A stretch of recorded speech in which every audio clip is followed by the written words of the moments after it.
Welcome back.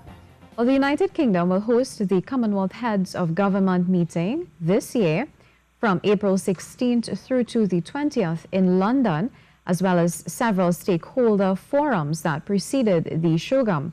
This includes the 11th Commonwealth Youth Forum, which includes the elections of the Commonwealth Youth Council 2018-2020 executive.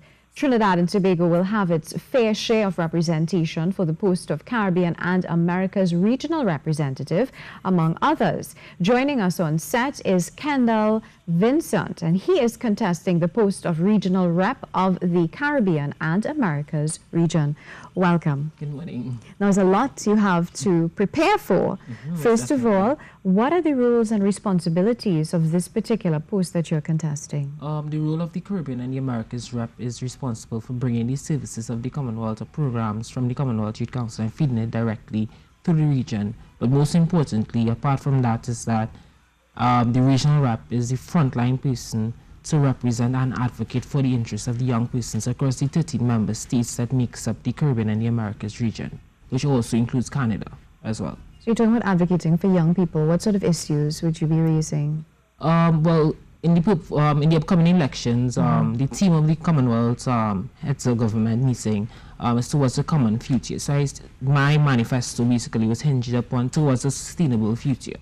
So within that manifesto, I focused on 3 key issues such as youth health, raising health awareness, youth unemployment and access to opportunities. And I also spoke about the impact of climate change on small island developing states, which are 3 of the most pressing issues facing young persons within our region of the Caribbean. Let's talk about youth health first of all. Why did you choose youth health?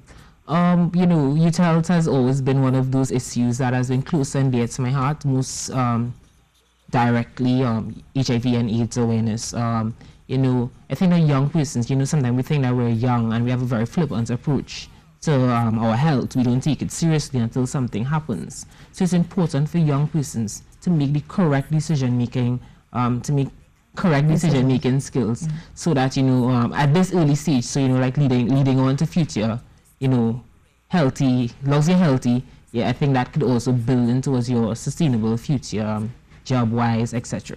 So it's always important for us to advocate for, continue to raise awareness about HIV/AIDS, cancer awareness, mental health awareness, because a lot of young persons are also struggling with depression and other issues and not finding ways to cope with it. So we have to be able to continue to raise awareness and also not just create awareness, but also create safe spaces where our young persons are free to ventilate and build upon these issues. How do you plan to deal with these issues?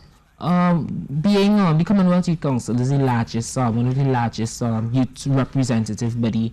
I think that me being positioned within the context of the Commonwealth Youth Council, not just only for Trinidad, but also for the Caribbean and the Americas region, it basically through networking and through the different networks. The Commonwealth Youth Council as well, the Commonwealth, they have different thematic networks.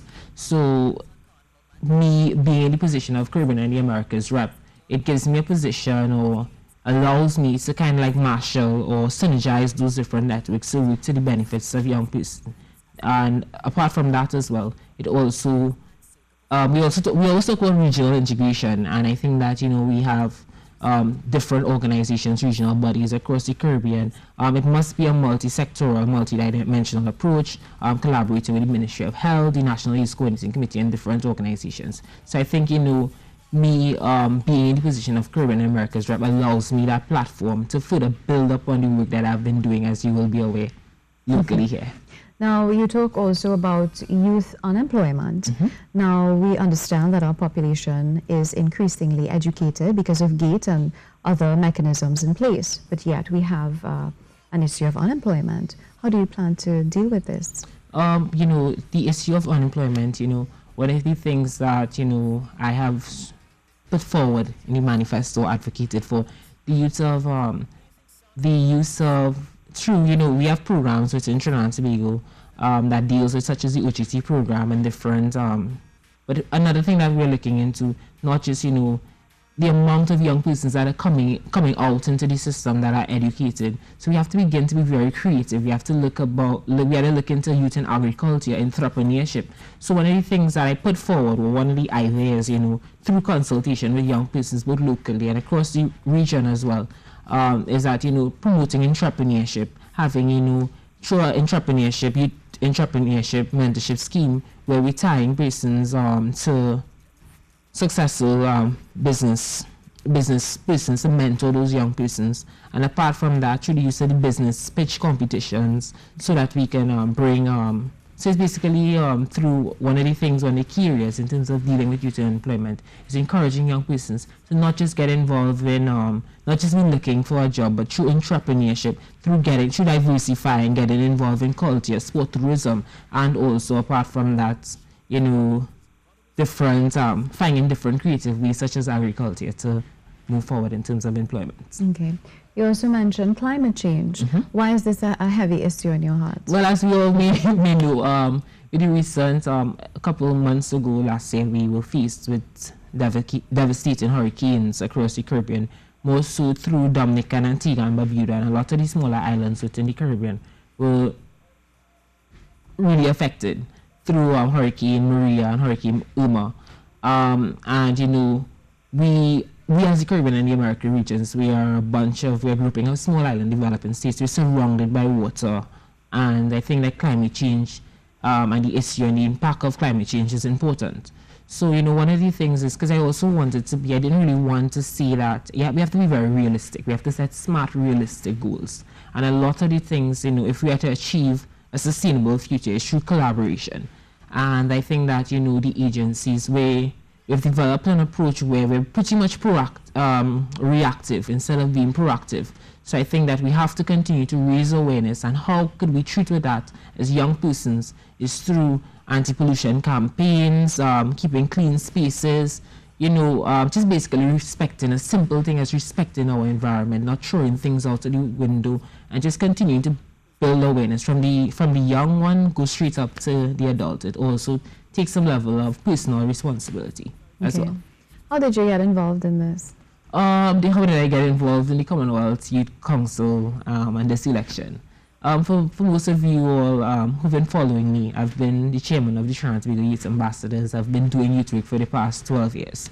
So I've been involved in different activities at the community level, regional level, and this has just been the next step in a long series of 12 years of service. The Commonwealth Youth Council offered me, I sat, I didn't just decide that, wake up one morning and decide, I'm going to contest a position within the Commonwealth Youth Council. It took some long thought, it took some decision making.